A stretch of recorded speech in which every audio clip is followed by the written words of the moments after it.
বিসমিল্লাহির রহমানির রহিম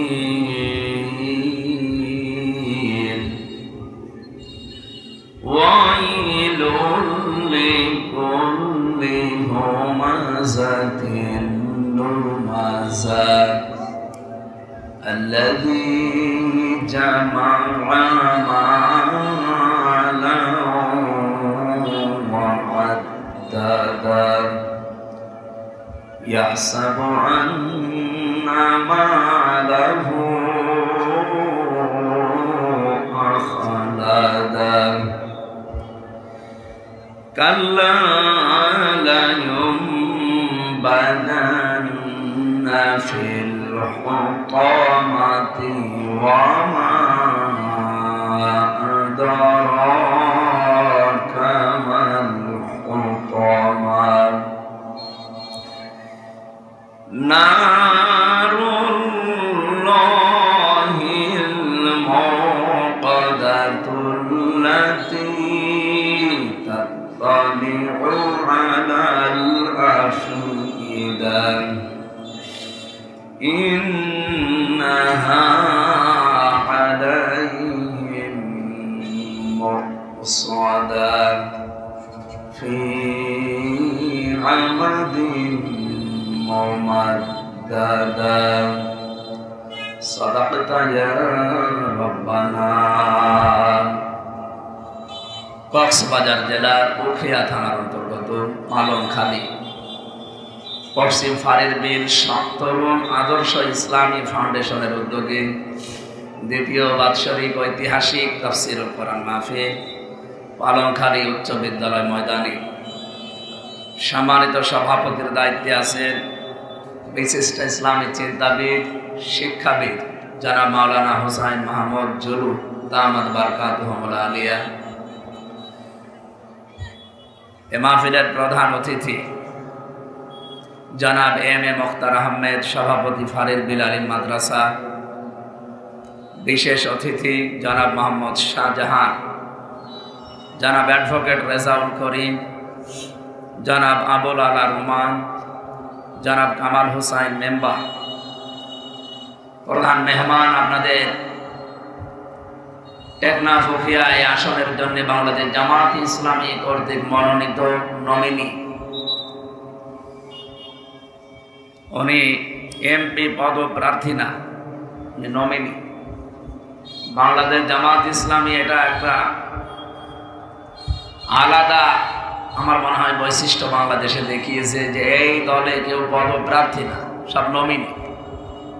একেবারে ইউনিয়নের মেম্বার থেকে শুরু করে সংসদ সদস্য পর্যন্ত যারা আছে একটাও পদপ্রার্থী না, সব নমিনি।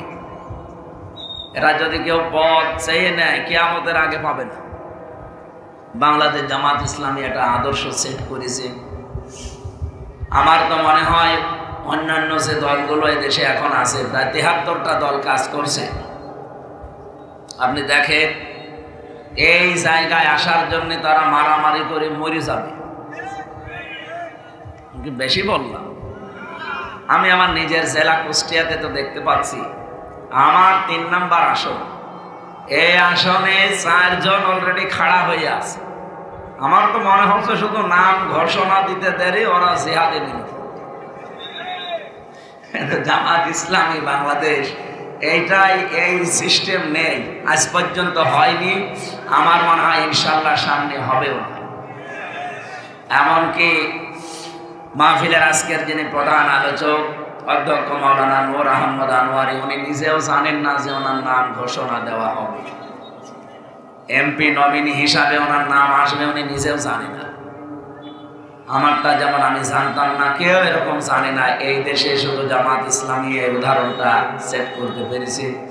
এই জন্যে আমার মনে হয় বাংলাদেশের মানুষের দিল মন আল্লাহ এদিকে অলরেডি ঝুঁকিয়ে দিয়েছে। এরা ইখলাসের সাথে কাজ করছে, আল্লাহ যেন তাদের কাজকে কবুল করেন।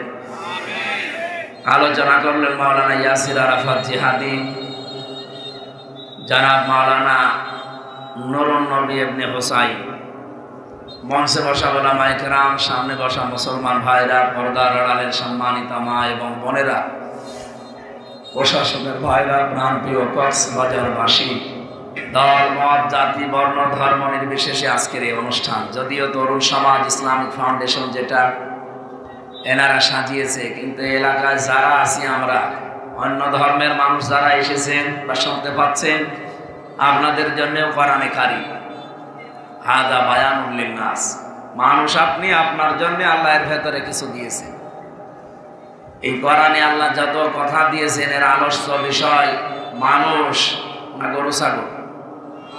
বলেন বলেন, হিন্দু কি মানুষ না? খ্রিস্টান মানুষ না? এই যে বৌদ্ধ যারা, এরা কিছুদিন আগে মানুষ ছিল না। পৃথিবীর মানুষ ওদেরকে মানুষ বলতো না, কারণ ওরা মায়ানমারে যা করেছে ওটা মানুষের কাতারে পড়ে না।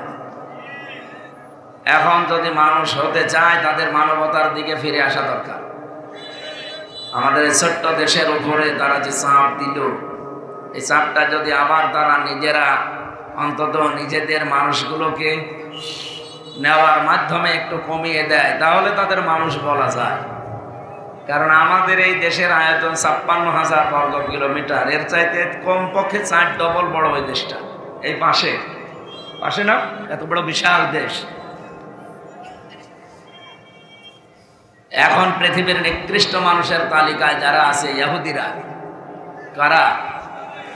এরা যা আরম্ভ করেছে মানুষের তালিকার বাইরে চলে গেছে।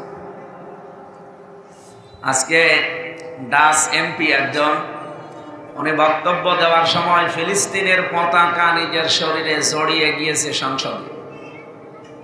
পৃথিবীর বিভিন্ন দেশ এখন অলরেডি ফিলিস্তিন এটা স্বাধীন রাষ্ট্র এর স্বীকৃতি দেওয়া আরম্ভ করেছে। আল্লাহ যেন এই পৃথিবীতে ফিলিস্তিনকে একটা স্বাধীন রাষ্ট্র হিসাবে কবুল করেন, বলে না আমি। পৃথিবীর এই নিকৃষ্ট জাতিগুলো, বিশেষ করে এখন ইহুদিরা, এদের কপালে হেদায়েত আছে কিনা আমি জানি না, মনে হয় নেই। কারণ গায়রিল মাগদুবি আলাইহিম ওয়ালাদ-দাল্লিন, প্রতিদিন মানুষেরা এদের জন্য বরদোয়া দেয়। আল্লাহ শিখিয়েছেন এই বরদোয়াটা। আল্লাহ তাদেরকে যদি হেদায়েত কপালে থাকে যেন দেয়, না হলে পৃথিবীর মানচিত্র থেকে ইসরায়েল নামে অভিশপ্ত দেশটাকে আল্লাহ যেন হালাক করে দেয়। কারণ আজকে একটা দৃশ্য দেখছিলাম, ইসরায়েলের এই সৈন্যরা ফিলিস্তিনের কয়েকজন ছেলে মেয়ে পরিবার নিয়ে গাড়িতে করে আসছে। ওরা ট্যাঙ্ক দিয়ে পুরা গাড়িটা চাপা দিয়ে জায়গায় ৭ জন মেরে ফেলেছে। আকাশ বাতাস ভারী হয়ে গেছে ওই দৃশ্যটা দেখে। এই জন্য বলছি, এগুলো মানুষের কাতারে এখনো আসে না। কিন্তু মানুষ আমরা যারা পদবাচ্চা বিবেচিত এলাকায় যদি হিন্দু ধর্মের ভাইরা থাকে, খ্রিস্টান ধর্মের ভাইরা থাকে, সবাইকে আহ্বান জানাচ্ছি, আসেন, কোরআনে কারীম আপনার জন্য, আর আপনারও সম্মান আছে। ওয়ালাকাদ কাররামনা বানি আদম, আমি বনি আদম সন্তানকে সম্মান দিয়েছি। যদিও এই ৫৪ বছর বাংলাদেশে, বিশেষ করে ১৫.৫ বছর, মানুষ যারা তাদের সম্মান নিয়ে সবচাইতে বেশি সিনিমিনি খেলা হয়েছে। আওয়াজ দিলেন না কেন? সবচাইতে বেশি অপমান করা হয়েছে মানুষ যারা, তাদের। সামনে যেন আর কেউ মানুষের সম্মান নিয়ে আর সিনিমিনি খেলতে না পারে। সে মানুষ যেই হোক, ও যদি একজনও হয়, তাহারও যেন মর্যাদা এই দেশে থাকে, এটা আমরা চাই এবং প্রতিষ্ঠা করব ইনশাআল্লাহ। আর এই জন্যই বাংলাদেশ জামাত ইসলামী পিয়ার পদ্ধতি চালু করতে বারবার তাকিদ দিচ্ছে। একটা মানুষও যেন অন্তত অসহায় না থাকে। প্রত্যেকটা মানুষের রায় সেটা তার মূল্য আছে না নেই? এইটাই প্রতিষ্ঠিত করতে চাচ্ছে যারা দায়িত্বে আছে। আশা করছি তারা মানবতার দিকে তাকিয়ে, মানুষের সম্মান এবং মর্যাদার দিকে তাকিয়ে এটা মেনে নেবে। আর যদি এর পরেও উদ্ভূত কোনো পরিস্থিতি এদেশে তৈরি হয়, এর জন্য দায়ী থাকবে যারা দায়িত্বে আছে তারা। সুতরাং দলমত নির্বিশেষে যেহেতু কোরআনের অনুষ্ঠানে আমরা এসেছি, আমরা খুশি আজকের এই আয়োজনে। বলেন আলহামদুলিল্লাহ। রবিউল আউয়াল মাস আজকে মনে হয় ২৯ তারিখ না কত যেন চলে গেল। ওই মাসটা দেখতে দেখতে বিদায় নিল। যেটা নিয়ে এসেছিল আমাদের সামনে আমরা একটাও নিতে পারি না। বিশেষ করে বাংলাদেশ, ভারত, পাকিস্তান এই সমস্ত দেশগুলোর মুসলমানেরা এরা রবিউল আউয়াল আসলে যেটা করে এটা ইসলামে নেই। এরা আসলে মিলাদ দেয়, যদিও চট্টগ্রাম বিভাগের জন্য এটা আবার একটু ফতোয়া আলাদা। মিলাদ আপনি পেয়েছেন কোথায়? ঈদে মিলাদুন নবী আপনি বানিয়েছেন, এটা বেদাত। মিলাদ শব্দের শাব্দিক অর্থ জন্ম। মিলাদ মানে কি? নবীজির জন্ম নিয়ে যদি আপনি আলোচনা করেন তাহলে সেখান থেকে কিছু শিক্ষা বের হয়, ওইগুলো আপনাকে নেওয়া লাগবে। বলেন, এই যে রবিউল আউয়াল এই মাসটা ১৫০০ বছর আগে ছিল না ছিল না? ছিল নাকি জন্ম নেওয়ার পরে নবীজি এই মাসটা আরম্ভ করেছিল? রব্বুল আলামিন বলেন, ইন্না ইদ্দাতাশ শুহুরি ইনদাল্লাহি 12 শাহরান ফি কিতাবিল্লাহ ইয়াওমা খালাকাস সামাওয়াতি ওয়াল আরদা মিনহা আরবাআতুন হুরুম। সূরা তাওবার ৩৬ নম্বর আয়াতে এসেছে, অবশ্যই আসমান আর জমিন আল্লাহ যেদিন তৈরি করেন ওই দিন থেকে আল্লাহর নিকটে মাসের সংখ্যা গণনার দিক থেকে 12টা। যদিও কোরআন শরীফে 12টা মাসের নাম আসে না, শুধু রমজান বাদ দিয়ে। তো 12টা মাসের হিসাব আল্লাহ যেদিন আসমান জমিন বানিয়েছেন ওই দিন থেকে এটা লিপিবদ্ধ করে দিয়েছেন তার কিতাবে। তার মানে 12 মাসের ভেতরে রবিউল আউয়াল ছিল, কিন্তু মর্যাদা এই যে আমরা যেটা এখন বলবো এইগুলো ছিল না। কি মর্যাদা পেয়েছে রবিউল আউয়াল? এ মাস আসার কারণে সবচাইতে বড় বিষয়, নবীজি জন্ম নিয়েই যে 27টা কাজ করেছিলেন। আমরা উম্মত হিসাবে যদি দাবি করে থাকি রবিউল আউয়াল আসলে শুধু খিচুড়ি আর জিলাপি খাওয়া না, এই 27টা কাজ করা দরকার। এই কথা বোঝেন? 1 নম্বরে উনি জন্ম নেওয়ার পরে 3 জন মহিলার দুধ পান করেছিলেন। নিজের আপন মা হযরতে আমিনা কক্সবাজার বাসী। 2 নম্বরে উম্মে আইমান নামে এক দাসী। 3 নম্বরে যিনি দুধ পান করেছিলেন হযরতে হালিমাতুস সাদিয়া রাদিয়াল্লাহু তাআলা আনহা। সিরাত ইবনে হিশাম থেকে বলছে, আর রাহিকুল মাখতুম থেকে বলছে, লেখক লিখেছেন হযরতে হালিমা বলেন, আমি যখন মুহাম্মদকে কোলে তুলে নিলাম, ডান স্তন তাকে পান করতে দিলাম, তিনি পান করলেন। বাম স্তনে মুখ লাগালাম, তিনি মুখ বের করে দিলেন। 1 বার 2 বার না 3 বার আমি মুখ লাগিয়েছি, 3 বারই মুখ বের করে দিলেন। চোখের ইশারা দিয়ে আমাকে যেন জানাতে চাই, মা হালিমা জোর করেন কেন? ডান স্তন এটা আমার অধিকার ছিল, আমি পান করেছি। বাম স্তন এটা আমার অধিকার না, এটা আমার দুধ ভাই আব্দুল্লাহর অধিকার। পৃথিবীতে আমি ভাইয়ের হক নষ্ট করার জন্য আসি নাই, এসেছি ভাইয়ের হক ফিরিয়ে দেওয়ার জন্য। বাংলার মানুষেরা আপনি একটু ভাবেন, যেই নবী এই রবিউল আউয়ালে জন্ম নিয়ে মায়ের কোলে বসে ভাইয়ের হক নষ্ট করে না, ফিরিয়ে দেয়, সেই নবীর উম্মত আমরা যত বড় হচ্ছি তত ভাইয়ের হক মারার জম হচ্ছি। কি মিলাদ পড়ে না? عن ابي ذر رضي الله تعالى عنه قال قال النبي صلى الله عليه وسلم من ادعى ما ليس له فليس منا وليتبوأ مقعده من النار رواه مسلم। হযরতে আবু যর বলেন, নবী জানিয়েছেন, যে জিনিস তোমার না ওইটা যদি জোর করে নিজের দখলে নিয়ে নাও, 2টা শাস্তি ওই দিন থেকে তোমার উপরে কায়েম হবে। 1 নম্বরে ফালাইসা মিন্না, তুমি আমার উম্মত থেকে বের হয়ে গেলে। কি বলতেছি বোঝেন আপনি? অন্যের জিনিস যদি কেউ দখল করে নিজের আয়ত্তে নিয়ে নেয়, তার প্রথম শাস্তি সে নবীর উম্মত থেকে খারিজ হয়ে গেল, নবীর উম্মত আর নেই। 2 নম্বরে ওয়ালিয়াতাবাওয়া মাকআদাহু মিনান নার, সে যেন জাহান্নামে নিজের স্থান তৈরি করে নিতে। আমার হাদিসটা পড়ার পরে এই 1 বছর প্রায় 1.5 মাস চলছে, একটু চিন্তা আসে, যারা চাঁদাবাজি করে অন্যের জিনিস নিজের দখলে নিয়ে নিয়েছেন, এ জেলায় মনে হয় এই আমল নেই। আপনি বলেন তো কি বুঝলেন এই হাদিস থেকে? যে জিনিস আপনার না, জোর করে যদি নিজের দখলে ওইটা নিয়ে নেন, আপনি প্রথম শাস্তি পাবেন ফালাইসা মিন্না, আপনি নবীর উম্মত আর নেই। ইহুদি যেমন নবীর উম্মত না, খ্রিস্টান যেমন নবীর উম্মত না, হিন্দুরা নবীর উম্মত না। আপনি যখন অন্যের সম্পদ জোর করে নিজের দায়িত্বে নিয়ে রাখবেন, আপনিও নবীর উম্মত না। ওরা মারা গেলে যদি জানাজা না হয়, কবর না হয়, আপনি মরে গেলে জানাজা কবর দিয়ে লাভ কি? একটু শক্ত হয়ে গেল না? না, কিছুই হয়। আমি কেন এই হাদিসটা বললাম? বাংলাদেশের বহু জেলা, এমনকি আমার নিজের জেলা কুষ্টিয়াতে আমি দেখলাম এই রবিউল আউয়াল আসলে যারা চাঁদাবাজি করে লক্ষ কোটি টাকার মালিক হয়েছে, ওরা আমারে ডাক দিয়ে বলছে, হুজুর মিলাদ পড়িয়ে দেন। মিলাদে আমি কি পড়বো? জিলাপি দেবেন, খেজুরি দেবেন, এই যে গরু জবাই করেছে, কোথায় পেলেন টাকা? আপনি তো 1 বছর 1.5 মাস আগে নিজেও চলতে পারতেন না। হুজুর সাদা টাকা, বলেন সুবহানাল্লাহ।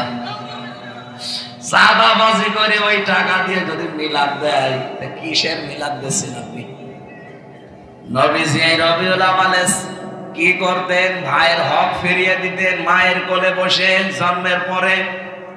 আর আপনি নবীর উম্মত দাবি করে অন্যের সম্পদ, অন্য ভাইয়ের সম্পদ চাঁদাবাজি করছেন। রবিউল আউয়ালে মিলাদ পড়ে আপনার লাভ হচ্ছে? প্রথমটায় তো নেই, এরকম 26টা আছে এখনো। কি মিলাদ পড়ি আমরা নিজেরাও বুঝি না। পৃথিবীতে যত যারা মিলাদের পক্ষে কিন্তু নবীর আদর্শের পক্ষে, সিরাতের পক্ষে ছিল না, এরা জাহান্নামী। যেমন আবু লাহাব আর আবু তালেব, এই 2 জন নবীর আদর্শ মানে নাই, কিন্তু নবীর মিলাদে জন্মে তারা খুশি ছিল। এত খুশি ছিল আবু লাহাব, এই 2টা আঙ্গুল দিয়ে বাড়ির কাজের মেয়ে দাসী তাকে আজাদ করে দিয়েছিল। কিন্তু নবীর আদর্শের কথা বলতে গেলে এই লোকটা বলেছে, তাব্বা আলাকা আলিহাদা জামাতানা, হে মুহাম্মদ আর কাজ পাও না। এই কথা বলতে তুমি আমাদেরকে ডাক দিয়েছো, তুমি ধ্বংস হয়ে যাও। বলেন নাউজুবিল্লাহ। যেই নবীর আপন চাচা শুধু নবীর জন্মে খুশি, কিন্তু তার আদর্শ পেয়ে খুশি না, তারা জাহান্নামী। সায়াসলা নারম দাতালাহাব। আল্লাহ বলেন অতি শীঘ্রই আবু লাহাব লেলিহান অগ্নিকুণ্ডে প্রবেশ করবে।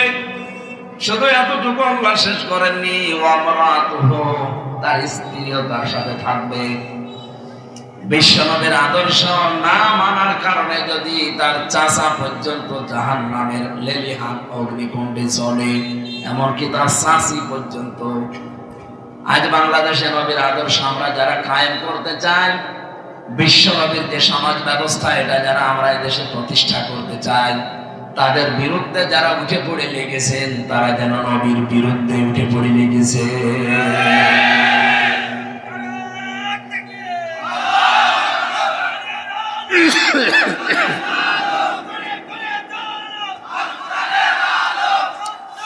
ঠিক আছে ভাই, কথা বুঝলে হবে।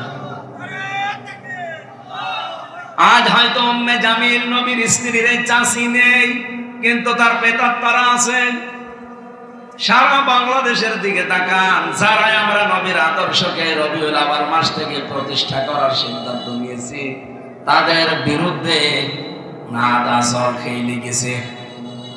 টেলিভিশনের টক শোতে বসে বসে এমন কথা বলছে, জাবের আর ফাহাদকে নাকি ছাত্র শিবিররা হত্যা করেছে। এ কথা বলেন স্যার? আমি তো আর উম্মে জামিলকে দেখিনি, আবু লাহাবের স্ত্রী। ওই মহিলার দিকে তাকালে আমার মনে হয় যদি দেখতাম তো ওইরকমই হইতো। ইসলামী ছাত্র শিবির এই বাংলাদেশে প্রতিষ্ঠা হয়েছে 1977 সালে, অথচ এদের উপরে দোষ চাপিয়ে দেওয়া হয় এরা নাকি 1971 সালের অপরাধী। ওই সময় আমার জন্মই হয়নি, আপনি আমার অপরাধী বানিয়ে দিলেন। 77 সালের পরে যদি অপরাধী বানাতেন তা তো মেনে নিতে পারতাম। এটা আমার মনে হচ্ছে যে আবুল আহাবের স্ত্রীর চরিত্র এরা এখন অনেকেই নিজের ভেতরে ধারণ করেছে। আমার কুষ্টিয়ার সন্তান আবরার ফাহাদ, তাকে যারা হত্যা করেছে তারা আমার সাথে 20 জন ছেলে ছিল। মাঝে মাঝে হাসপাতালে দেখা হতো, একটা হিন্দু দায়িত্ব ছিল আমার, পরে বলতাম যে কিভাবে পিটিয়েছেন, ও নিজে বলতো যে এইভাবে আমরা মেরেছি। সবগুলো ছাত্র লীগের সদস্য, অথচ দোষটা এখন অনেকে রাজনৈতিক কারণে চাপিয়ে দিচ্ছে ছাত্র শিবিরের উপরে। আদর্শ দিয়ে মোকাবেলা করার ক্ষমতা তাদের নেই। এই বাংলাদেশে ইসলামী ছাত্র শিবিরকে আদর্শ দিয়ে, চরিত্র দিয়ে মোকাবেলা করার মতো কোন সংগঠন এখন আর নেই। আপনি একটার নাম বলেন, তারা পারবে না। এখন ঘায়েল করার জন্য আবুল আহাবের স্ত্রীর মতো এরা আরম্ভ করেছে। এখানে আল্লাহর নামে আয়াতও দিয়েছেন, ওয়ামরাতুহু, তার স্ত্রীকেও তার সাথে পাঠানো হবে। আর যারা পুরুষেরা ইসলামের বিরুদ্ধে লেগেছেন, পাশাপাশি তাদের পেছনে যারা মহিলারাও আছেন, আপনি বিশ্বাস করতে পারেন আবুল আহাব এবং তার স্ত্রীর সাথে আপনারাও জাহান্নামে প্রবেশ করছেন, করবেন। এই যে করছেন, করবেন কেন বললাম? শব্দটা এখানে আমি দেখলাম সায়াসলা, সিন আছে। বক্তব্যের আগে যদি আল্লাহ কোন জায়গায় সিন, সাফা, কদ, লাম এরকম 13টা শব্দ আছে আরবি গ্রামারে, যে কোনো একটা যদি লাগিয়ে দেন বাংলা অর্থ আসবে অতি তাড়াতাড়ি।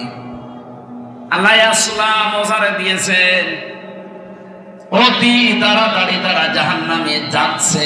ভবিষ্যৎ বলতে কিয়ামত পর্যন্ত আবুল আহাব এবং তাদের স্ত্রীদের মতো যারা চরিত্র বানাবে তারাও জাহান্নামে যাবে। এ কথা কার? আমি সতর্ক করার দরকার করলাম।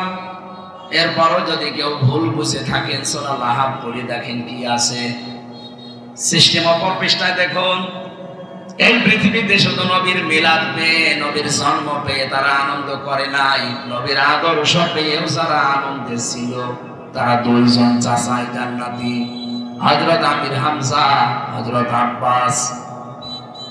তাকে বেশি বলি ফেললাম। এই 2 জন চাচার জীবনী পড়ে দেখেন। আমি পুরা জীবনী পড়েছি হযরত আমির হামজা, হযরত আব্বাসের। তারা 2 জনে নবীর জন্মে খুশি ছিল, এমনকি নবীর আদর্শে খুশি ছিল। বিশ্ব নবীর আদর্শ মানতে গিয়ে হযরত হামজা তার কলিজা পর্যন্ত কাফেররা ছিটিয়েছে। এই ইতিহাস শোনেননি? তার লাশকে তারা 70 টুকরা করেছিল। হযরত আব্বাস নবীজির জন্মেই খুশি হয়ে শেষ করে দেননি, তার আদর্শ পেয়ে তিনি খুশি হয়ে গিয়েছিলেন। আল্লাহ কোরআনের আয়াত নাযিল করেছেন তাদের পক্ষে, রাদিয়াল্লাহু আনহুম ওয়া রাদু আন যালিকা লিমান খাশিয়া রাব্বা। বলেন আল্লাহু আকবার। আজ যদি হযরত আমির হামজা আব্বাসের মতো কেউ নবীর শুধু জন্মে না, তার আদর্শ পেয়ে খুশি হতে পারে, আল্লাহ পাক তাদের সাথে এদেরকেও জান্নাতুল ফেরদাউস নসিব করবেন। বলেন আমিন। সুতরাং রবিউল আউয়াল চলে গেল, মিলাদ পড়ে শেষ করে দেব? তার আদর্শে মানার সিদ্ধান্ত নেওয়া লাগবে না? আহ্বান জানাচ্ছি, আসেন। ওনার জীবনের ভেতরে যা ছিল এই 63 বছরের, বিশেষ করে 40 থেকে 63, এই 23 বছর আপনি একদিনও বাদ দিতে পারবেন না। আমার কথা বোঝা গেছে? অনেক আলেম পর্যন্ত এখন এই 23 বছরের ভেতরে শুধুমাত্র 13 বছর মানতে চায়। 10 বছরের কথা বলতে গেলে তখন বলে রাজনীতি, এটা দুনিয়ার কাজ, এটা মওদুদির কাজ, বিভিন্ন রকমের উল্টাপাল্টা কথা লাগায়। 13 বছর যদি আপনার মানতে সমস্যা না হয়, উনি 13 বছর মায়ের খেয়েছিলেন, বাকি 10 বছর উনি রাষ্ট্রনায়ক ছিলেন, আপনাকে এই 10 বছর মানা লাগবে। এখানে আমাদেরকে এই 54 বছরে মানতে দেয়নি দেশের কিছু জালেম এবং মুনাফিকেরা। ওরা বলেছে নবীজির মায়ের খেয়েছে 13 বছর, আপনারা সারা জীবন মায়ের খান। আরে ভাই, আমরা তো 13 বছর না 15 বছর মায়ের খেলাম। আমরা তো নবীর সুন্নাত মার করে ফেলেছি, আরো 2 বছর বেশি হয়ে গেছে। অন্তত এখন উনি যেমন 10 বছর রাষ্ট্রনায়ক ছিলেন, আমাদেরকে এখন ওই জায়গায় যেতে দেন না কেন? আমরা যেন যেতে না পারি, এই জন্য এত বিভক্তি তৈরি করছে।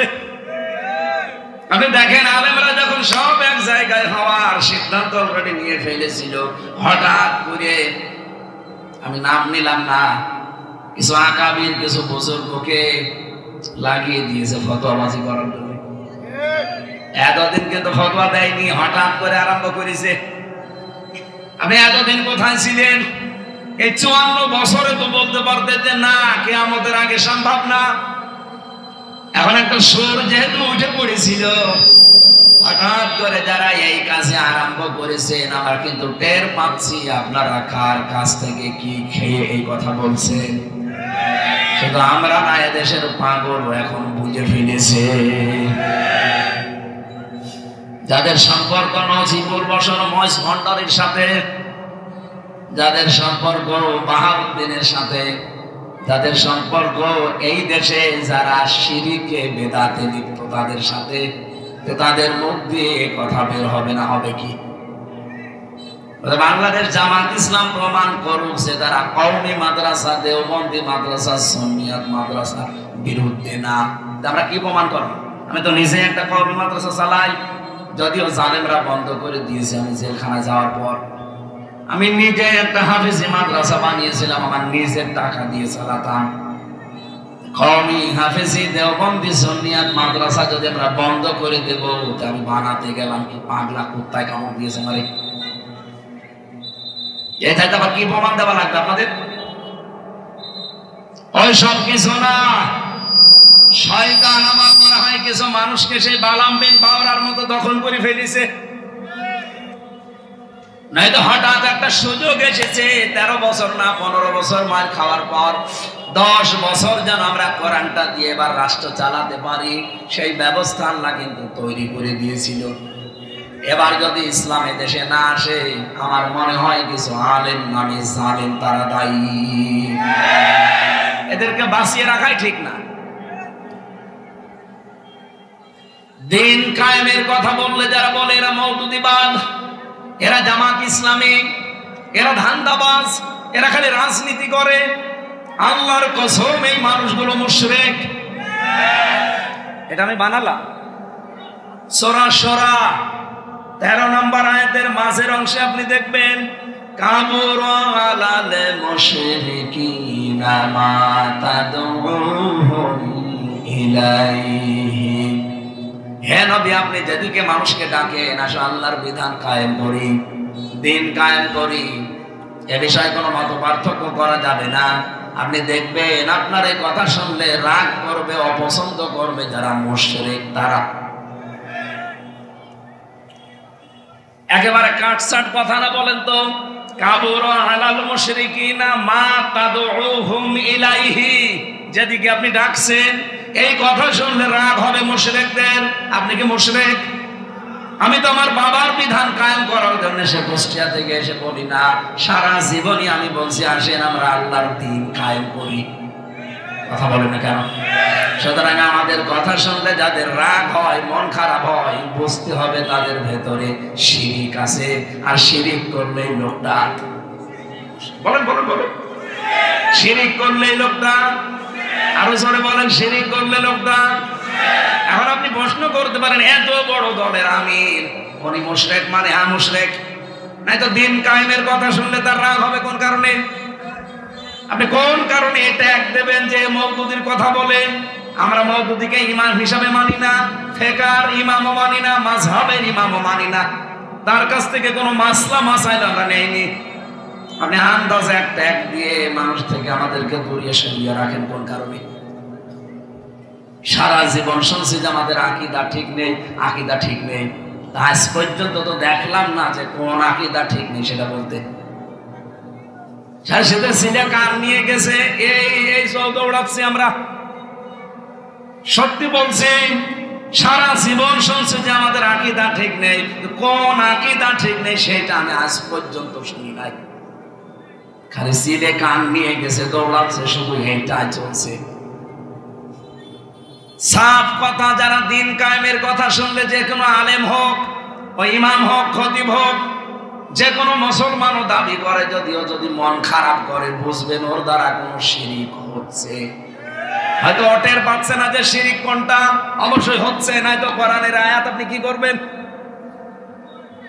যে কোনো ভাবেই তার দ্বারা শিরিক হয়ে যাচ্ছে, আর শিরিক হলেই লোকটা মুশরিক, আর মুশরিকের কাছে খারাপ লাগবে।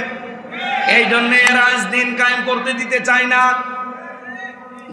ধোয়া তুলেছে যে আমরা নাকি কওমি মাদ্রাসা তুলে দেব। কওমি মাদ্রাসায় বাংলাদেশে কত হাফেজি মাদ্রাসা, জামাত ইসলামী বাংলাদেশের টাকায় চলে, আপনি জানেন। আমি নিজেরটা বললাম না, আমি নিজে বানিয়েছিলাম, উস্তাদ রেখে, হাফেজ রেখে, কারি রেখে নিজে চালাতাম। সারা দেশ থেকে যে টাকা আপনারা দিতেন, আমার বাবাকে দিতাম না, সকল মাদ্রাসায়। এটা দুঃখজনক হলেও সত্য। 3 বছর জেলখানায় থাকার কারণে সালেমরা আমারে আটকে রেখেছিল। এই জন্য সালেমরা নিজেরাই ওই মাদ্রাসা বন্ধ করে দিয়েছে। আমি এখন আবার চালু করবো ইচ্ছা করছি। আমি কওমি মাদ্রাসায় নিজে পড়েছি, আমি হাফেজি মাদ্রাসায় নিজে পড়েছি। আমি কোন কারণে এটার বিরুদ্ধে যাব? এই ট্যাক্স যারা দিয়েছে, এটা তহমত। এটা আমার আজকের আলোচনার বিষয়ও কিন্তু ওইটাই। কারণ এই বিষয়ে যা চলছে দেশে, অনেকে বিভ্রান্তির ভেতরে আছে। আমরা আজ নিরসন করব ইনশাআল্লাহ। বলেন কক্সবাজারবাসী, আয়াতের শেষ কথা বলে আমি তাফসিরে প্রবেশ করছি। তাফসিরুল কোরআন মাহফিল না? ঠিক আছে। আল্লাহু ইয়াজতাবি ইলাইহি মান ইয়াশা ওয়া ইয়াহদি ইলাইহি মান ইউনিব। আল্লাহ পাক বলেন, আমি দিন কায়েমের জন্য একামতে দিনের দায়িত্ব সবাইকে দেই না। যাকে আমি পছন্দ করি, নির্বাচিত করি, ভালোবাসি, মনোনীত করি, তাকে আমি আল্লাহর রাস্তায় কাজে লাগাই। কাকে লাগাই? যাকে আমি মনোনীত করি। কেন করি? ওয়াহদি ইলাইহি মান ইউনিব। যে লোকটা হেদায়েতের দিকে মনোনিবেশ করে, মন থেকে আল্লাহর বিধানের দিকে, আল্লাহর দিকে ফিরে আসতে চাই, তাকে আল্লাহ দিন কায়েমের জন্য নির্বাচিত করেন। ও বাংলার মানুষেরা, আজ 18 কোটির উপরে মানুষের দেশে আমরা, অথচ মাত্র 7 কোটি 20 লাখ মানুষ এখনো পর্যন্ত চাচ্ছে এই দেশে দিন কায়েম হোক। মাত্র 7 কোটি 20 লাখ একটা জরিপ পেয়েছিলাম এই মাসের 1 তারিখে। বাকি এখনো যত মানুষ বাইরে আছেন, কোরআনের আয়াত অনুযায়ী আপনারা বিশ্বাস করতে পারেন আল্লাহ, আপনি নামাজ পড়তে পারেন, হজ করতে পারেন, জুব্বা গায়ে দিতে পারেন, আল্লাহ দিন কায়েমের জন্য আপনাকে এখনো মনোনীত করে নাই। অনেক হিন্দু পর্যন্ত এখন মুসলমান হয়ে দিন কায়েমের জন্য পড়ে লেগে পেয়েছে। আমার নিজের জেলা কুষ্টিয়ায় সেদিন 100 পরিবার, আমি জমান নামাজ পড়ে বের হলাম, ওদের মন্দিরে দেখতে গেছি। আল্লাহ মন ভরিয়ে দিয়েছে, বলছে এবার আসি আমরা দাড়ি পাল্লার পক্ষে। কয়েকদিন আগে রাতের বেলা, প্রায় রাত 11:30টার দিকে আমার বাড়িতে এক হিন্দু নেতা এসেছিল, কুষ্টিয়ার ধনী মানুষ। কলিং বেল টিপ দেওয়ার পরে খুলে দিলাম, কি আপনি কে, নাম কি? ওর নাম বলার পরে আমি বুঝতে পেরেছি তো হিন্দু, বিনোদ কুমার আগরওয়ালা। একে মুসলমানের নাম। আমি মনে করলাম মুসলমান হওয়ার জন্য এসেছে। বললাম, দাদা কি মুসলমান হবেন? বলছে না। কিসের জন্য? মোবাইল থেকে একটা ভিডিও বের করে বলছে এই যে এটা দেখাতে আসলাম। কি বলছে? আপনাদের জামাতের আমির ডাক্তার শফিকুর রহমান বলেছে এই দেশে জামাত ইসলামী থেকে কেউ এমপি মন্ত্রী হলে 5 বছরে তার 1 টাকা বাড়বে না, যা আছে আরো কমে যাবে। বলে না স্যার? এই কথাটা এত ভালো লেগেছে আমার, আমি ঘুমাতে পারি না, আপনাকে দেখাতে আসলাম। আমি মনে করলাম মুসলমান হওয়ার জন্য এসেছি। হিন্দু গোবিন্দ চন্দ্র পরামানিক, উনি সারা বাংলাদেশের হিন্দু মহাজোটের মহাসচিব, রাজবাড়িতে বাড়ি। সেদিন আমার দেখা হয়েছিল ঢাকাতে। বলছে মাওলানা এবার আমরা চাই এদেশে ইসলাম রাষ্ট্রীয় ক্ষমতায় যাক, তাহলে এই দেশের যত ধর্মের মানুষ আছে সবাই নিরাপদে থাকতে পারবে। একটা হিন্দু মানুষ চায়, আর আপনি কি, আপনার কি কাঁটা নেই? বলে আপনি যে কেটে বসে আছেন ছোটবেলায় যে আপনি মুসলমান, তারপরও আপনি চাচ্ছেন না, আপনি আরো বিরোধিতা করেন। হ্যাঁ, কেন করেন আমি বুঝেছি, কারণ আল্লাহ আপনাকে এ যেতে বা করে নাই, মনোনীত করে নাই, নির্বাচিত করে নাই তার দিন কায়েমের কাজে লাগাবে বলে। কারণ আপনার মন নেই। আপনার মন থাকা লাগবে। আপনি যদি সত্যি মন থেকে ফিরে আসতে চান যে না এবার আমরা দিন কায়েম করবই, আল্লাহ আপনাকে দিয়ে একামতে দিনের কাজে লাগাবে। এবার আপনি ফিরে আসেন, দেখেন আপনাকে আল্লাহ লাগায় কিনা। যদি লাগিয়ে দেয় বুঝবেন আপনি কবুল। আর যদি মনে করেন না কেমন যেন লাগে, এ কেমন কেমন মনে হয়, আপনি বিশ্বাস করতে পারেন আল্লাহ আপনাকে এখনো তার দিন কায়েমের জন্য কবুল করে নাই, নির্বাচিত করে নাই, আল্লাহ এখনো ভালোবাসে নাই। আপনি এমনি মুসলমান দাবি করেন, কখন বেঈমান হয়ে যাবেন টেরও পাবেন না। দিন কায়েম করা এটা নফল হলে আমি বলতাম না এটা ফরজ। এই বাংলাদেশে যদি দিন কায়েম থাকতো, আল্লাহর কসম এই যে সাদাবাজি এই শব্দ শোনা লাগতো না। কত মুসিবতে আছি আমরা সারা দেশে জানেন। কুষ্টিয়াতে আমি গণসংযোগে মাঝে মাঝে বের হই, প্রতিদিনই প্রায় যে কোনো মার্কেটে গেলে দোকানদারেরা আমারে ছড়িয়ে হাও মাও করে কাঁদে, বলে হুজুর আর পারি না, ছাপা খবে আছে। আমার তো মনে হচ্ছে ডাকসু আর রাকসু যেভাবে, ডাকসু আর জাকসু যেভাবে এই দেশের মানুষেরা, বিশেষ করে ছাত্র সমাজ, তাদের বিবেকটা কাজে লাগিয়েছে। অনেকেই তারা বিবেক কাজে লাগাতে অলরেডি বাংলাদেশে এখন বসে আছে। এখনো যদি কারো চরিত্র সংশোধন না হয়, যেভাবে ভরাডুবি হচ্ছে এর চাইতেও বেশি হবে, তখন এমনি পাগল পাগল হয়ে যাবে। আশা করছি এই কাজগুলো আপনারা ছেড়ে দেন, ফিরে আসেন সবাই আমরা কাঁধে কাঁধ মিলিয়ে দেশটাকে আবার, অন্তত মালয়েশিয়া যদি 21 বছরে তারা দাঁড়িয়ে যে, সিঙ্গাপুর যদি 21 বছরে দাঁড়িয়ে যেতে পারে, আমরা 54 বছরে পারি না কেন? কি কম আছে আমাদের? তাদের চাইতে আমাদের একটা জিনিস আরো বেশি আছে, লোকবল, জনবল। কি কথা বলবেন না কেন? তাদের দেশে এত লোকবল নেই। মালয়েশিয়া আমি পুরাটা ঘুরেছি, এই দেশের চাইতে প্রায় 5 ডবল বড় দেশটা, মানুষ মাত্র 1 কোটি, তাও 40 লাখ আমাদের বাংলাদেশে, আরো বিভিন্ন দেশ থেকে আসা। তাহলে ওরা ওই দেশের মানুষ আর কয়জন? 1 কোটির ভেতরে 20 লাখ আমরা বৈধ আর 20 লাখ অবৈধ, সব মিলে 40 লাখ আমরা। আমি মাঝে মাঝে যে ওই দেশের বিভিন্ন হোটেলে যখন থাকতাম, নিচে নামলে দেখি 2 জন বসে বসে চা খায়। কি গো হুজুর, আমরা আগেই পালিয়েছি। আপনি পালাইলেন কেন? বাইরে যেতে পারেন না? বলে বাইরে যাবো কি করি? এদেশে 20 লাখ তো বাঙালি আছে, আরো 20 লাখ, 40 লাখ মানুষ এদেশে আমাদের। বাইরে গেলে যদি আমারে দেখতে পাই, পিটিয়ে ভর্তা বানিয়ে ফেলবে। এই জন্য খুব চুরি করে আসে, আপনি দোয়া করেন, আর আপনার জন্য দোয়া আসবে। আপনি সব পাচার করে বসে আছেন, আপনার জন্য দোয়া আসবে। বলছে 3 তারিখের রাতে দেখলাম ভাব ভালো না, এই জন্য 4 তারিখে আমি পালিয়েছি। আপনি আমার জন্য দোয়া করেন, আমি যেন এখানে থাকতে পারি। থাকে না,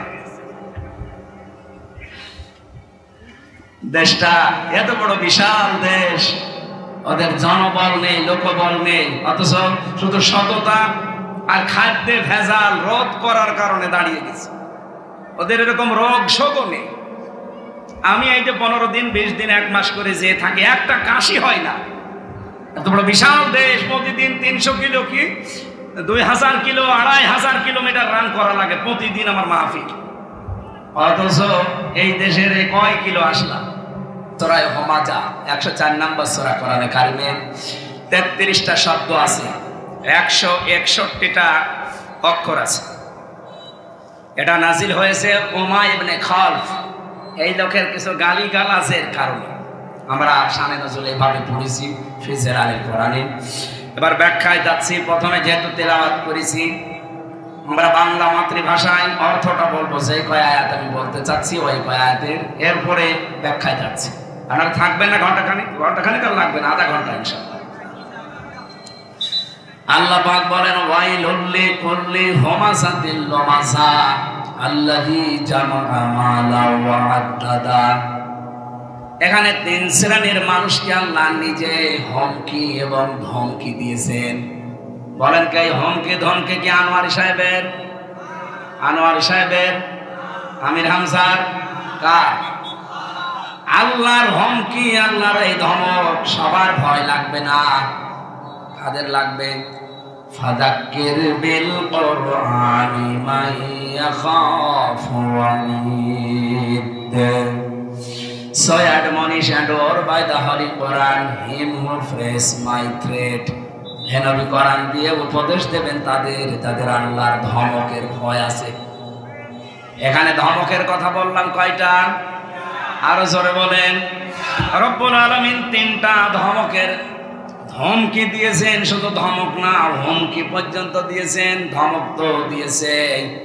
এক নম্বরে ওয়াইলুন, এটা জাহান্নামের একটা উপত্যকার নাম। এর বাংলা অর্থ হচ্ছে দুর্ভোগ, আযাব, শাস্তি, ধ্বংস, এমনকি নিঃশেষ হয়ে যাওয়া, এরকম কিছু আছে এই শব্দ থেকে। আল্লাহর ভাষা হচ্ছে নিঃশেষ হয়ে যাক, শেষ হয়ে যাক, ধ্বংস হয়ে যাক। দুর্ভোগ, আক্ষেপ, আফসোস, আযাব তাদের জন্যে। লিকুল্লি, প্রত্যেক ব্যক্তি, কারা? হুমাযাতিল লুমাযা, যারা হুমাযা এবং লুমাযা। এই দুইটা শব্দ শুনলে অনেক গ্রাম্য মানুষ মনে করে তো আমার মেয়ের নাম, কারণ অনেক জায়গায় আমি হুমাযা লুমাযা এই ভাই বোনের নাম শুনেছি। একজনকে জিজ্ঞাসা করছে আপনার এই মেয়েদের নাম বলে যে ডাকলেন হুমাযা লুমাযা, এদিকে আয়, কোথায় পেয়েছেন? কোরআন শরীফে। অথচ হুমাযা লুমাযা মানে কি জীবনে শুনেছে, পড়িছে? হুমাযা শব্দের শাব্দিক অর্থ যারা সামনাসামনি মানুষের নিন্দা করে, অপমান করে, অপদস্থ করে। আর লুমাযা মানে যারা পেছনে মানুষের গীবত করে, পেছনে মানুষের পরনিন্দা করে, পরচর্চা করে, যারা মানুষকে ছোট করে। আমার মনে হয় সবচাইতে বেশি এই গুণাবলী বাংলাদেশের মুসলমানদের ভেতরে, রাজনৈতিক দলের ভেতরে এটা আরো বেশি। আল্লাহর যেহেতু ধমক আছে বিষয়ে, আল্লাহ পাক যেহেতু নিজে হুমকি দিয়েছেন, সুতরাং আমরা যেন সাবধান হই যারা মুসলিম দাবি করছি। হুমাযাতিল লুমাযা এই শব্দ দুটো এত মারাত্মক। এই কাজগুলো করলে আল্লাহ যে জাহান্নামে দেবেন তার নাম হচ্ছে হুতামা। নাম কি? আরো জোরে বলেন। কোরআন শরীফে আমি জাহান্নামের স্তর পেয়েছি 7টা। এই হুতামা তার ভেতরে 6 নম্বরে, খুব মারাত্মক একটা জায়গা। আল্লাহ বলেন ভেতরে যা আছে পুরাটাই আগুন। নারুল্লাহিল মুকাদ্দা, এটা আল্লাহর জ্বালানো আগুন। রব্বুল আলামিন নিজে আগুনটা জ্বালিয়েছে। হ্যাঁ, জাহান্নামের অন্যান্য আগুন, কিন্তু এটা হচ্ছে আরো দ্বিগুণ। পৃথিবীর আগুনের সাথে পার্থক্য হচ্ছে এতটুকু, পৃথিবীর কোন আগুন যদি কারো শরীরে কোনো জায়গায় লাগে সঙ্গে সঙ্গে ওই জায়গাটা পুড়ে যায়।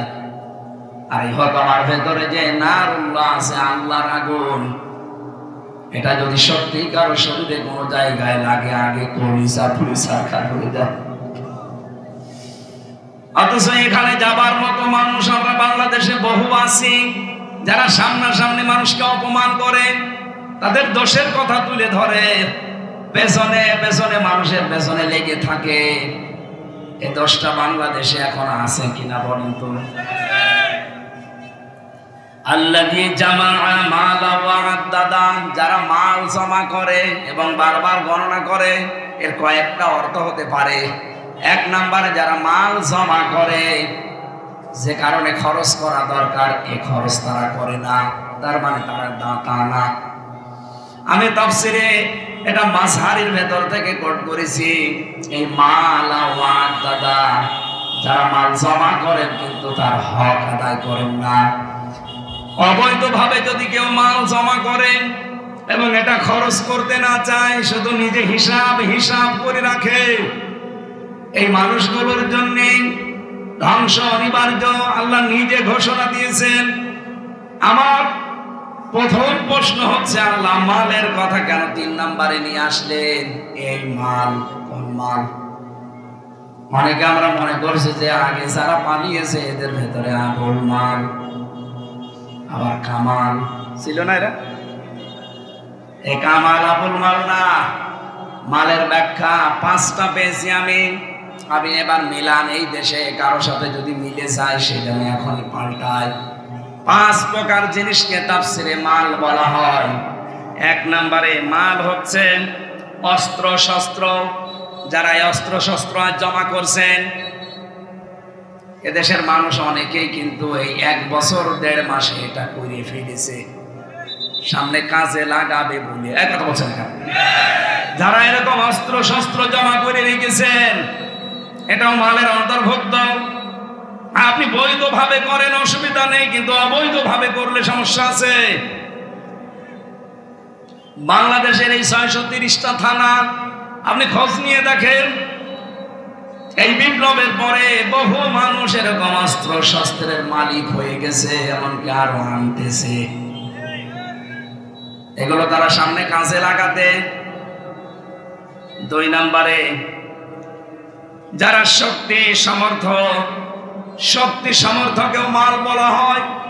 3 নম্বরে লোকবল জনবল।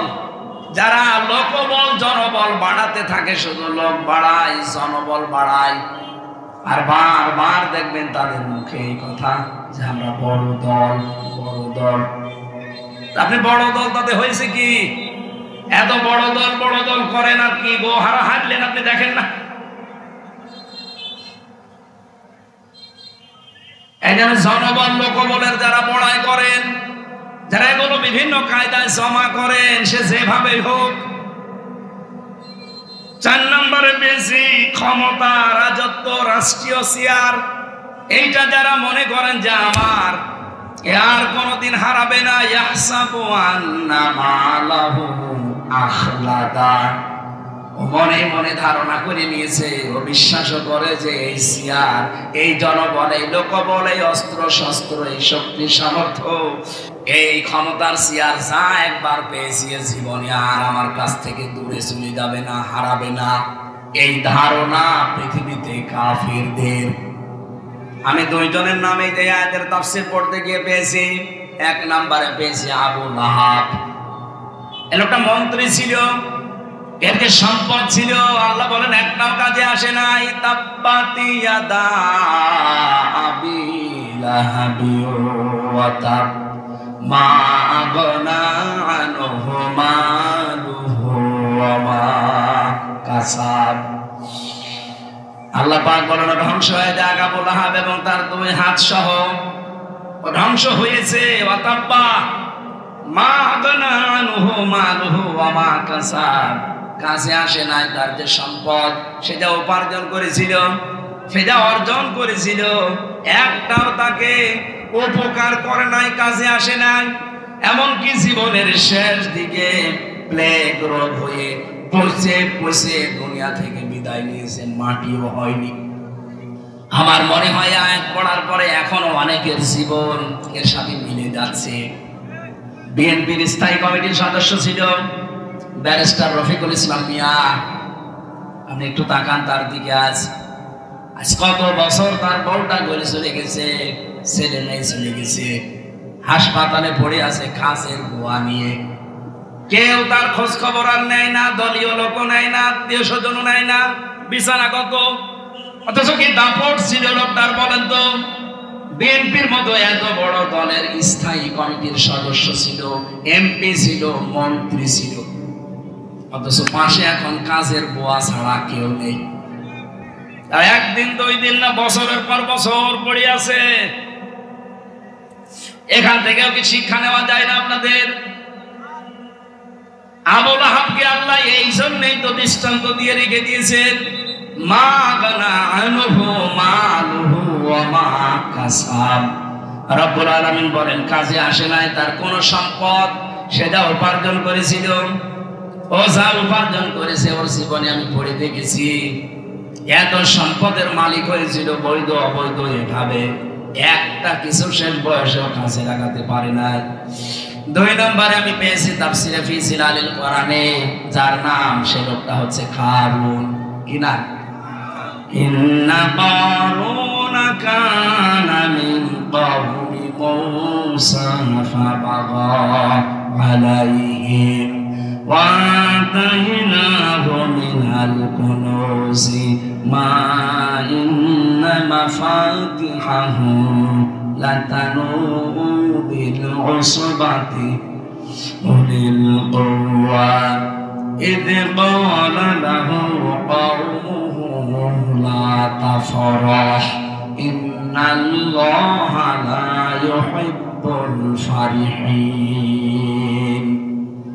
অবশ্যই কারণ ছিল মুসা আলাইহিস সালামের বংশের লোক, সে অবাধ্য হয়েছিল তার। আল্লাহ পাক বলেন তাকে আমি বিশাল সম্পদের মালিক বানিয়েছি, এমন সম্পদ দিয়েছিলাম, শক্তিশালী একটা যুবক, একটা দল লাগতো তার সম্পদের চাবি বহন করার জন্য।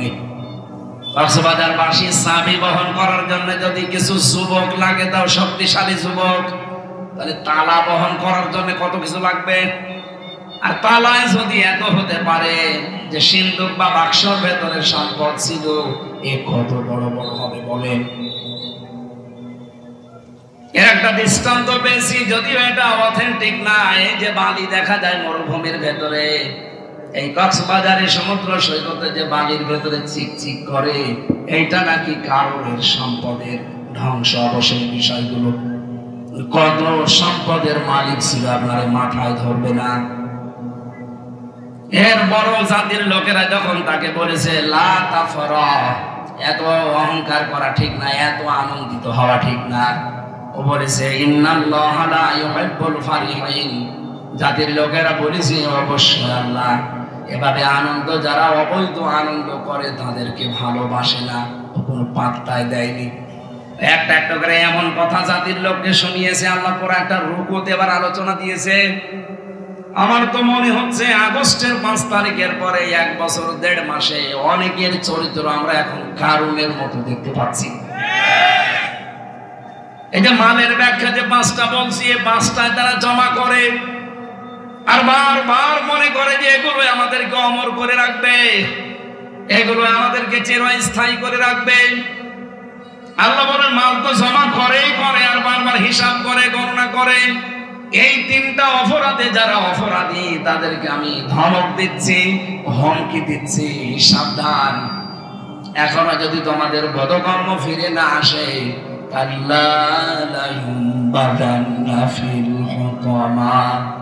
কখনোই না, অবশ্যই তোদেরকে আমি হতমাই দেব।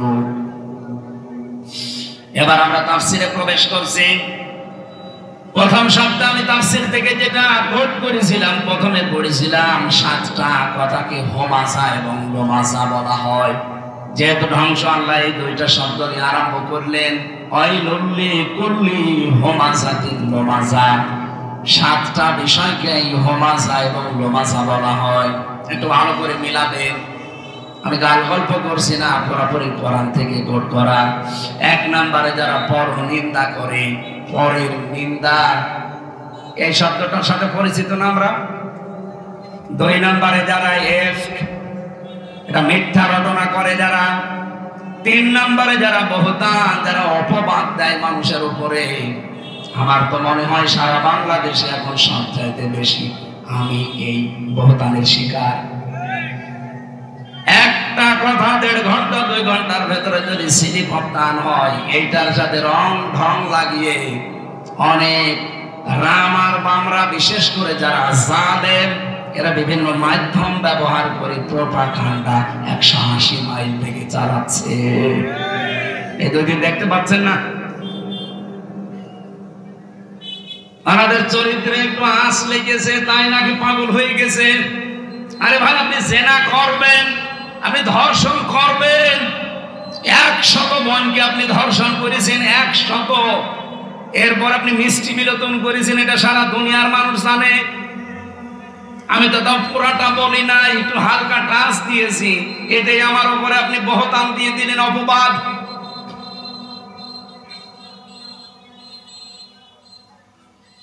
এখানে হোমাজা লোমাজা আমি দেখতে পাচ্ছি সারা দেশে, এই কারণে আজকের এই আয়াতটা আমার নেওয়া। 4 নম্বরে নামিমা, চকলখড়ি করা, এর কথা ওর কাছে লাগানো, এটা তো আর কক্সবাজারে নেই। 5 নম্বরে হোমাজা, 6 নম্বরে লোমাজা, 7 নম্বরে শাতাম, মানে মিথ্যা বলে ব্যঙ্গ করা। এই 7টা বিষয়কে হোমাজা লোমাজার ব্যাখ্যায় আমি তাফসীরে মাসারির ভেতরে অথবা ফিজিলালিল কোরআনের ভেতরে পেয়েছি। আমাদের ভেতরে যেন একটা না থাকে, বলেন আমিন। তিরমিজি শরীফ থেকে একটা হাদিস আজকে পড়ছিলাম, 1934 নম্বর হাদিসটা। আবি হুরায়রা রাদিয়াল্লাহু তাআলা আনহু قال قال النبي صلى الله عليه وسلم ذكرك أخاك بما يكره। হযরত আবু যর অনেক হাদিস বর্ণনাকারের ভিতরে একজন, উনি বলছেন আমি নবীর মুখে শুনলাম, নবীজি বললেন তুমি যদি তোমার ভাইয়ের এমন কথা আলোচনা করো যেই কথা শুনলে তোমার ভাই মন খারাপ করে, রাগ হয়, ইন কানা ফীহি মা আকুল, যদিও যে কথা তুমি বললে তার ভেতরে ওই দোষটা আছে।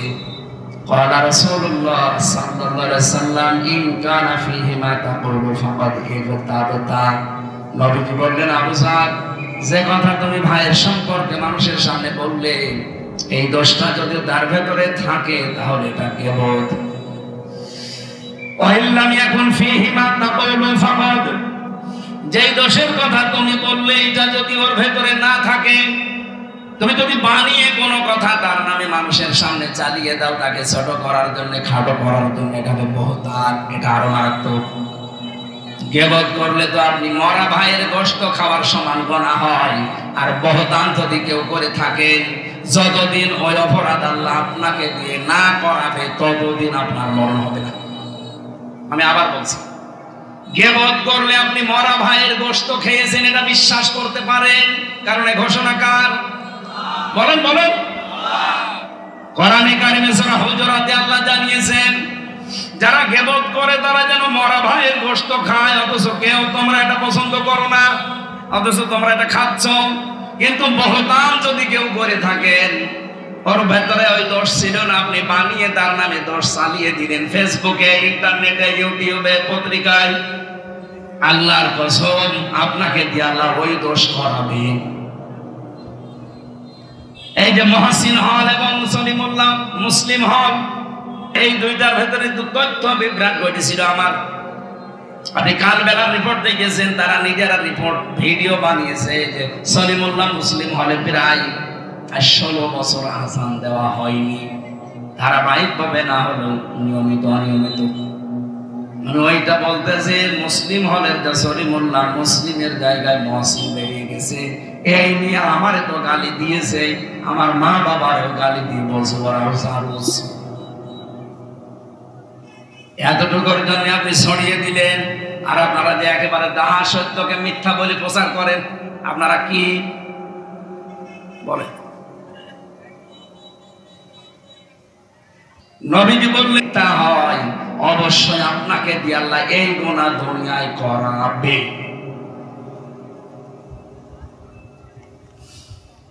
তাফসীরের শেষ অংশের কথা ছিল আমার এইগুলো। রব্বুল আলামিন বলেন বহু মানুষ আছে তারা মাল যেভাবে জমা করা দরকার জমা করে না, যেভাবে খরচ করা দরকার খরচ করে না। এমনকি যারা জমা করে খরচও করে, 2 শ্রেণীর নাম এখানে আমি পেয়েছি। বহু দাতা আছে পৃথিবীতে, দান করলে সে আল্লাহর বন্ধু হয়, কিন্তু এই দান করার কারণে সে শয়তানের বন্ধু হয়। প্রশ্ন আসতে পারে, দান করেও যদি শয়তানের বন্ধু হয় জাহান্নামে যাওয়া লাগেও দান আমি আর করব না। হ্যাঁ, করবেন না। 5 জায়গায় দান করলে আপনি জান্নাতি, আর 1 জায়গায় দান করলে আপনি জাহান্নামী। আমরা নিলাম তো আপনার দান হচ্ছে কিনা। 1 নম্বরে, এটা বুখারী শরীফের 2909 নম্বর হাদিস থেকে বলছি, 5 প্রকার দাতা জান্নাতি। বলেন সুবহানাল্লাহ। 1 নম্বরের দাতা যারা ইয়াতীম মিসকিনদেরকে দান করে। ইয়াতীম এবং মিসকিনদেরকে যারা দান করবে এই মানুষগুলোর দান জান্নাতি বলে ঘোষণা দেওয়া হয়েছে। 2 নম্বরে যারা 3টা মেয়ের মালিক, আর 3টা মেয়েকে দিন শিক্ষা এবং খাবার দাবার লালন পালনে তাদের পেছনে খরচ করে দান করে। সুতরাং মেয়েদের বাবা যারা আছেন তাদের জন্য সুসংবাদ, মেয়েদের পেছনে খরচ করা, তাদের দিন শিক্ষার জন্য, তাদের লালন পালনের জন্য আর আল্লাহর রাস্তায় দান করা একই কথা। আপনি মেয়ের জন্য যদি লেখাপড়ার জন্য খরচ করেন, দিন শিক্ষার জন্য, মনে করবেন এটা আমি আল্লাহর রাস্তায় দান করলাম। 3 নম্বরে বেশি দিন কায়েমের জন্য যারা দান করেন।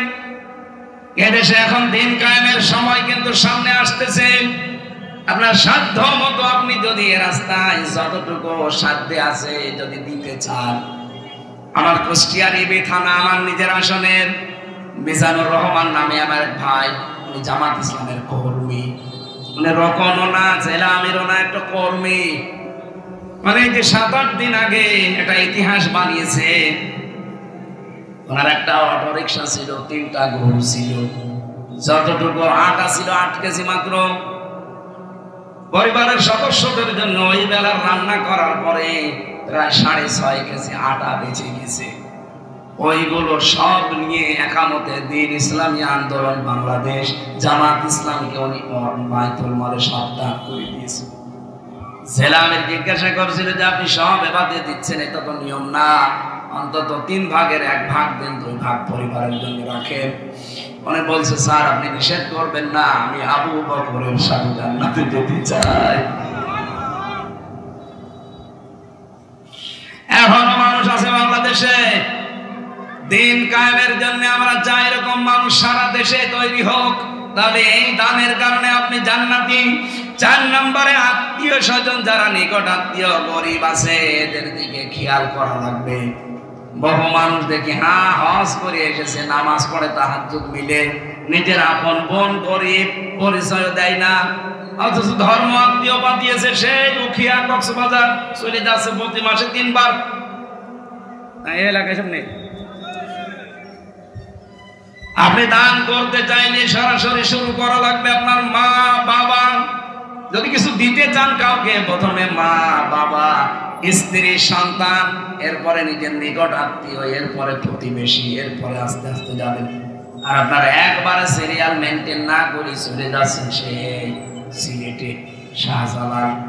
শাহজালাল তো 9 নম্বরে, আপনার 1 থেকে 8 নাম্বার গেল কোথায়? এই তথ্যটা আছে সূরা বাকারা 215 নম্বর আয়াত, 2 নম্বর পারা 12 নম্বর পৃষ্ঠা 13 নম্বর লাইনে আছে, ইয়াসআলুনাকা মাযা ইউনফিকুন কুল মা আনফাকতুম মিন খায়রিন ফালিলওয়ালিদাইনি ওয়াল আকরাবিন ইলা আখির আয়াত। 5 নম্বরে আমি পেয়েছি যারা দিন শিক্ষা করার জন্য তাদের সম্পদকে দান করে, ব্যয় করে। এই 5টা দান জায়গায় দান করলে এই দাতা জান্নাতি।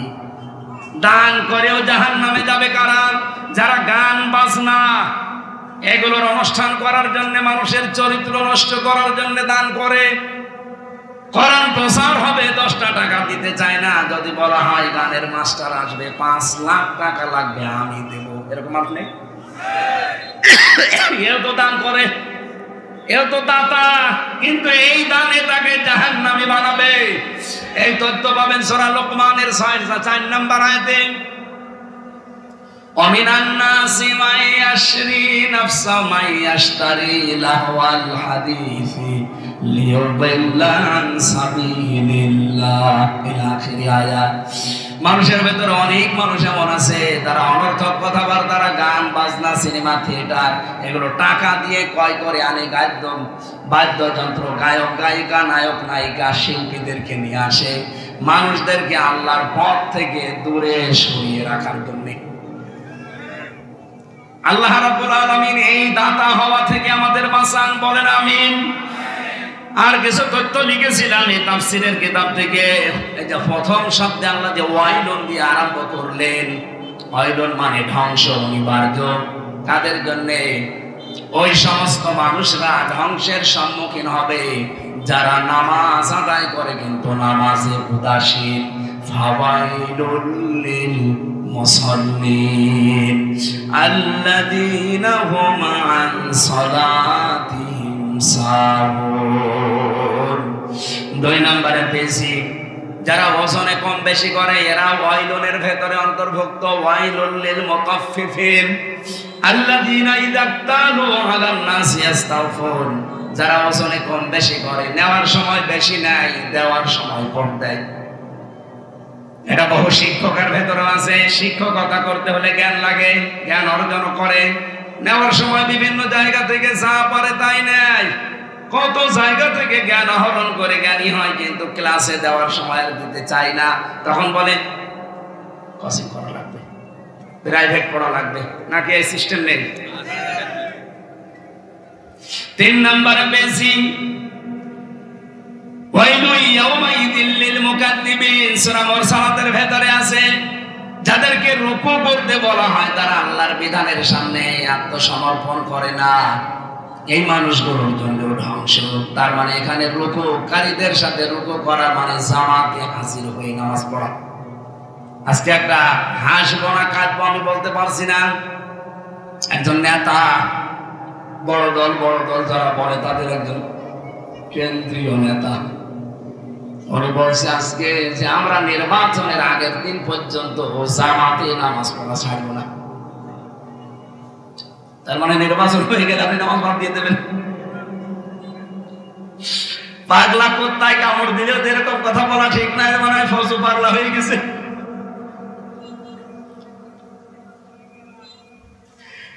ধোঁকাবাজি যারা করে, মুনাফিকি যারা করে, আল্লাহ তাদেরকে জাতির সামনে উলঙ্গ করে দেয়। এরা যে আসলে ধোঁকাবাজ আল্লাহ কিন্তু সব জানিয়ে দিয়েছে। 4 নম্বরে পেয়েছি ফাওয়াইলুল লিল মুশরিকিন। মুশরিকদের জন্য ধ্বংস। মুশরিক কাদেরকে বলা হয়? এক কথায় জবাব দিচ্ছি, বাংলাদেশে যদি কেউ থাকেন এখনই পরিবর্তন হবে। আল্লাহ যেটা পারে ওইটা অন্য কেউ পারে এই বিশ্বাস করার নাম শিরিক। আর শিরিক যারা করে তারা মুশরিক। বলেন তো এই দেশে এমন চরিত্রের মানুষ নেই? সর্বোচ্চ পর্যায়ের নেতাকে বলতে শুনলাম ক্ষমতার উৎস জনগণ, এটা শিরিক। বলেন না কেন? ক্ষমতার উৎস কে? আন্নাল কুওয়াতা লিল্লাহি জামিআ। এই আয়াতকে পুরো অস্বীকার করে যারা জাতির কাছে এই মেসেজ দিলেন যে ক্ষমতার উৎস জনগণ, আপনি কিন্তু শিরিক করেছেন। আর শিরিক করলে লোকটা মুশরিক। আল্লাহ যেটা পারে অন্য কেউ পারে বিশ্বাস আপনি করলেন, আপনার জন্য ধ্বংস অনিবার্য। ওই ফতোয়াকার সূরা হামিম শেষের ভেতরে আছে ফাওয়াইলুল লিল মুশরিকিন। সুতরাং আমরা যে মালের ব্যাখ্যা শুনেছি 5 প্রকার, এই 5 প্রকার মাল আমরা কেউ যেন জমা না করি আর বারবার হিসাব না করি, কারণ এগুলো থাকবে না। ইয়াহসাবু আন্না মালাহু আখলাদা। যদিও আপনি মনে করেন যে থাকবে, আল্লাহ বলছেন থাকবে না, আপনাকে হোতামায় আল্লাহ দেবে। নিজে প্রশ্ন দিচ্ছেন ওমা আদরাকা মাল হোতামা, জানেন এটা কি? এটা আল্লাহর আগুন। এখানে কাউকে দিলে আমার আল্লাহ তার কলিজা পর্যন্ত জ্বালিয়ে পুড়িয়ে ছারখার করে দেবে। এতটুকু যদি আল্লাহ শেষ করে দিত আমি আয়াতটা সত্যি পড়তাম না। শেষের 2টা আয়াত এত ভয়ঙ্কর আল্লাহ দিয়েছেন, ইন্নাহা আলাইহিম মুসাদা। এই মানুষগুলোকে জাহান্নামের ভেতরে দেওয়ার পর আল্লাহ ঢাকনা দিয়ে দেবে। প্রজ্বলিত একটা আগুনের কুণ্ড, এর ভেতরে দেওয়ার পরে যদি ছেড়ে দিয়ে যে আমি ছেড়ে দিলাম, ঢাকনা দেওয়া নেই, বের হয়ে চলে আসতে পারতাম, আল্লাহ বলেন আমি ঢাকনা দিয়ে ওর উপরে ফেরেশতাদেরকে আটক করে রাখা হবে। ফি আনাদিম মুমাদ্দাদা, বড় বড় লম্বা লম্বা খুঁটি দিয়ে গেট আটকে দেওয়া হবে। দ্বিতীয় তাফসীর হচ্ছে এর ভেতরে খুঁটি তৈরি করা হবে আগুনের লেলিহান দিয়ে, এখানে জাহান্নামীদেরকে পেঁচিয়ে বেঁধে রাখা হবে। অথচ যে গোনাগুলোর জন্য এত বড় বড় কঠিন শাস্তি, এ খুব বড় বড় গোনা কিন্তু না, যেগুলো আমরা অহরহ করছি। হোমাসাও আছে, লোমাসাও আছে, আল্লাযী জামাআ মালাও আছে। এই গোনাগুলো থেকে আল্লাহ আমাদেরকে অন্তত যারা শুনলাম, যারা শুনতে পেয়েছে সবাইকে যেন হেফাজত করেন, বলেন আমিন। নবীজির প্রতিটি উম্মতে জান্নাতে যাবে, কিন্তু আবা ছাড়া। আবা মানে আমি যেটা গায়ে দিয়েছিলাম, অনেকে মনে করো ওটা আবা না, ওই আবা না। বিশ্বনবী বলেন আবা হচ্ছে তারা যারা আমার অনুসরণ করবে তারা জান্নাতি, যারা আমার অনুসরণ করে না তারা জাহান্নামী। আল্লাহর নবীর অনুসরণ করা লাগবে 1 বছর নাই 23 বছর। এই যে যারা 13 বছর মানতে চান, 10 বছর মানতে চান না, তারা হুঁশিয়ার। 23 বছরই আপনাকে মানা লাগবে। কোরআন মানা যেমন ফরজ, রাসূলের এই 23 বছরের জীবন মানা কি ফরজ। আল্লাহ নবীর উম্মত হয়ে তার সাথে জান্নাতে থাকার তৌফিক যেন দান করেন। আমার শরীর কণ্ঠ যেহেতু সাপোর্ট করছেন, আমি আর যেতে চাচ্ছি না, 11:30 বাজে।